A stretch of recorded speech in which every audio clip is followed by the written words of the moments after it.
Welcome to our channel. నేను మీ తేజ. ప్రస్తుతం మనతో పాటు సీనియర్ జర్నలిస్ట్ కిరణ్ గారు ఉన్నారు. నమస్తే సార్. నమస్తే తేజ. సో సినిమా వల్ల ఇళ్ల పైన ఐటీ దాడులు చేస్తుంది. సో రీసెంట్ గా వచ్చిన టాక్ ఏంటంటే వీళ్ళు డైరెక్టర్స్ ఇంటికి వెళ్తున్నారు, ప్రొడ్యూసర్స్ ఇంటికి వెళ్తున్నారు. మెగా కాంపౌండ్ లోకి అసలు ఎందుకు వెళ్ళలేకపోతున్నారు, ఎందుకు అడుగు పెట్టలేకపోతున్నారు, ఎవరన్నా భయపెడుతున్నారా ఏంటి అనే ఒక టాక్ నిన్న ట్విట్టర్లోను, ఫేస్బుక్లోను, ఇన్స్టాగ్రామ్లోను మొత్తం కూడా నడుస్తుంది. అంటే మెగా ఫ్యామిలీని టచ్ చేయాలంటే కొంచెం ఒక రేంజ్ ఉండాలన్న విధంగా ఇది జరుగుతుంది. ఎందుకు అసలు అంటే ఎవడో ఏదో అక్కసు వెళ్ళబోసుకోవడం తప్ప మెగా ఫ్యామిలీ ఇంటికి ఎందుకు వెళ్ళాలి రైడ్ చేయడానికి? ఫస్ట్ ప్రశ్న. మరి ఇప్పుడు ఎందుకు వెళ్ళారు వీళ్ళందరు ఇళ్ళకి? వీళ్ళు మాకు 1831 కోట్లు వచ్చాయని ఒక ఆయన, మాకు 200 కోట్లు వచ్చాయని ఒక ఆయన, ఇలాగ చెప్పుకుంటా పోతా ఉన్నారు.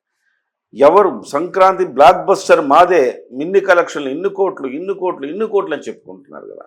ఆ చెప్పుకుంటాం వల్ల వెళ్ళారే తప్ప అవునా అన్ని కోట్లు వచ్చినాయా, మరి ఎన్ని కోట్లు చూపిస్తున్నావు, నేను ఎంత నువ్వు కడుతున్నావు ట్యాక్స్ అని చెప్పేసి వెళ్ళారు ఐటీ వాళ్ళు. అంతే తప్ప సినిమా వాళ్ళందరి ఇళ్ళ మీదకి వెళ్ళాలని కాదు కదా అక్కడ లెక్క. కేవలం ఈ సినిమాలు వచ్చినాయి, ఎంత ఖర్చు పెట్టారు సినిమాకి, మీకు ఎంత రెవెన్యూ వచ్చింది, ఎంత దాచారు, ఎంత పంచారు, ఇవన్నీ తెలుసుకోవడానికి వచ్చింది. అంతే తప్ప ఇందులో చిరంజీవి ఫ్యామిలీకి కానీ మెగా ఫ్యామిలీకి ఏంటి సంబంధం? అసలు ఏమున్నాయి? మహా అంటే నువ్వు అనుకుంటావు గేమ్ చేంజర్ సినిమా ఉందని. గేమ్ చేంజర్ ఆర్థికంగా ఇబ్బంది పడిందని మనం అనుకుంటూనే ఉన్నాం కదా. సో అటువంటిప్పుడు ఆర్థికంగా లాభం వచ్చిన దగ్గరికి ఐటీ వెళ్తుంది, కానీ ఆర్థికంగా ఇబ్బంది వచ్చిన దానికి ఐటీ ఎందుకు వెళ్తుంది? ఐటీ వెళ్ళదు. సో ఆ రకంగా రామ్ చరణ్ ఇంటికి వెళ్ళే అవకాశం లేదు. వెళితే బన్నీ బాబు ఇంటికి వెళ్ళాలా? అంటే ఒకవేళ వెళ్ళాలనుకున్న చిరంజీవి గారిని దాటి వెళ్ళే శక్తి వీళ్ళకు ఉందనుకోవచ్చా? ప్రభుత్వం అండి, చట్టం తన పని, చట్టం ముందు అందరూ సమానులే. అది చిరంజీవి గారైనా, కిరణ్ అయినా, తేజ అయినా, ఎవరైనా చట్టం ముందు సమానులే. చట్టం ఎవరికి చుట్టం కాదు. కాబట్టి ఎవరినైనా విచారించవచ్చు చట్టం. అంటే నేను ఎందుకు ఈ ప్రశ్న అడిగానంటే, చిరంజీవి గారు నార్మల్ గా గాడ్ ఫాదర్ సినిమా తీశారు, కానీ రియల్ లైఫ్ లో కూడా అదే పాత్రలో ఉంటారు గాడ్ ఫాదర్ లాగా ఇండస్ట్రీలో. అందుకని అడుగుతున్నా. ఇండస్ట్రీకి గాడ్ ఫాదర్ అయినంత మాత్రాన ఆయన ఇంటికి వెళ్ళకూడదు, ఐటీ సోదాలు చేయకూడదు అని ఏమైనా ఉంటుందా? ఇప్పుడు బన్నీ అంతకుముందు ఈ ఘటన జరిగినప్పుడు కూడా అందరూ అనుకున్నారు అల్లు అర్జున్ అయితే ఏంటి మనిషి కాదా, అల్లు అర్జున్ తప్పు చేయడా, తప్పు చేస్తే మీరు శిక్షించరా అని అందరూ అడిగారు. అలా అనుకుంటున్న క్రమంలోనే రేవంత్ రెడ్డి గారు అల్లు అర్జున్ అరెస్ట్ చేయించారు కదా. సో చట్టం తన పని తాను చేసుకుపోయేటప్పుడు ఎవరైనా నువ్వు నేను తమ పర అనే భేదం లేకుండా చేసినప్పుడే అది కరెక్ట్గా సిస్టమ్ అవుతుంది. ఆ సిస్టంలోనే ఇవాళ ఇదంతా కూడా పనిచేస్తుందని నేను అనుకుంటున్నా. పోలీసులకి ఏముంది, నిజంగా రామ్ చరణ్ 186 కాదు మాకు 1000 కోట్లు దాటాం ఈ సినిమా అని చెప్పుకొని ఉంటే ఈ పాటికి దిల్ రాజులతో పాటుగా రామ్ చరణ్ ఒకవేళ నా రెమ్యునరేషన్ 300 కోట్లు అని చెప్పుకుంటే రామ్ చరణ్ ఇంటి దగ్గర కూడా వచ్చి 300 కోట్ల రూపాయలు ఎక్కడ ఉందా, ఎక్కడ తీసుకున్నాం, మాకు ట్యాక్స్ ఎంత కట్టామని అడిగేవాళ్ళు. కానీ రామ్ చరణ్ గారు ఎక్కడ కూడా పబ్లిసిటీ చేయలేదు. ఆయన చేయలేదు. రామ్ చరణ్ గారు చాలా హుందాగా వ్యవహరించాడు. సరే, ఈవెన్ సక్సెస్ మీట్ కూడా పెట్టలేదు తేజ. సక్సెస్ మీట్ కూడా పెట్టలేదు. ఆయన స్పష్టంగా ఉన్నాడు ఆ విషయంలో. మనం కొంత ఆర్థికంగా ఇబ్బంది అయింది, ఈ సినిమా నిజాయితీగా ఉన్నారు, ఆర్థికంగా ఇబ్బంది అయింది. అటువంటిప్పుడు ఎందుకు మొదటి రోజు కలెక్షన్ కూడా 186 కోట్లు అని ఎందుకు వేసారని అరిచాడట. ఎందుకు వేశారు మీరు? ఆర్థికంగా ఇబ్బందుల్లో ఉంది కదా ఈ సినిమా, అందరికి తెలిసిందే కదా, మీరు ఇట్లా మళ్ళీ అభాస్పాలు అవుతాము, ఎందుకు అవసరమా, వదిలేసేయండి ఇక్కడతో అని చెప్పారట. సో అందుకోసం సో ఆయన కూడా చెప్పుకొని ఉంటే ఇట్లా ఫేక్ కలెక్షన్స్ చెప్పుకొని ఉంటే వెళ్ళారు. ఇప్పుడు పుష్ప ఫేక్ కలెక్షన్స్ 531 కోట్ల ఫేక్ కలెక్షన్స్ బయటకు వచ్చినాయి. బయటకు వచ్చినట్టు మరి 530 కోట్ల రూపాయలు ఎక్కువ చూపించారు. వాళ్ళేమో కలెక్షన్ ఎంత కడతామంటే 1100 కోట్లే కడతాను ట్యాక్స్ అంటున్నాడు.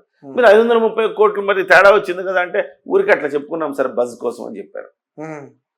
అంతే కదా. సో నేను మొదటి నుంచి చెప్తున్నా తేజ, నీకు కూడా చెప్పాను, నువ్వు కూడా ఒక ఇంటర్వ్యూలో నాతో చేసావు, ఇది 1100 1200 మించి కాదు ఈ సినిమా అని చెప్పారు.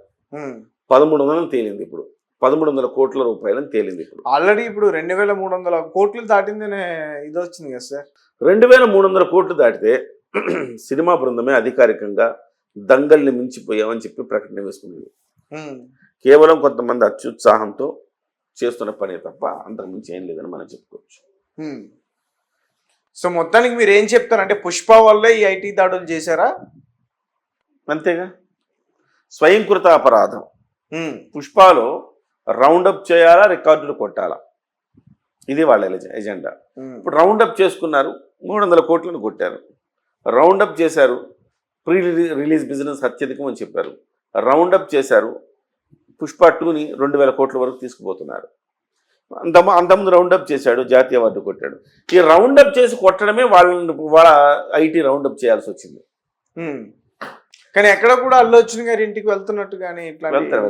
అంటే అల్లు అర్జున్ గారికి నిజంగా వీళ్ళు డబ్బులు ఇచ్చారు లేదు అని లెక్కల్లో తేడాలు కనపడితే 530 కోట్లు కనపడింది అంటున్నారు. ఇప్పుడు అల్లు అర్జున్ ఇంటి మీద కూడా చేయరని నమ్మకం ఏం లేదు. డెఫినెట్గా చేయొచ్చు. దిల్ రాజు ఇంట్లో చేశారు.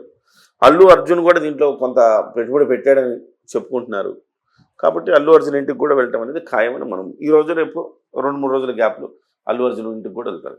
కేవలం మెగా ఫ్యామిలీ అని కాదు, ఎవరైతే మెగా ఫ్యామిలీ ఏముంది, వెంకటేష్ ఇంటికి వెళ్ళారా దాడికి? వెళ్ళలేదు కదా. ఆయన పైగా సినిమా కూడా తీశాడు. బాలకృష్ణ ఇంటికి వెళ్ళారా? వెళ్ళలేదు కదా. నాగార్జున ఇంటికి వెళ్ళారు? వెళ్ళలేదు కదా.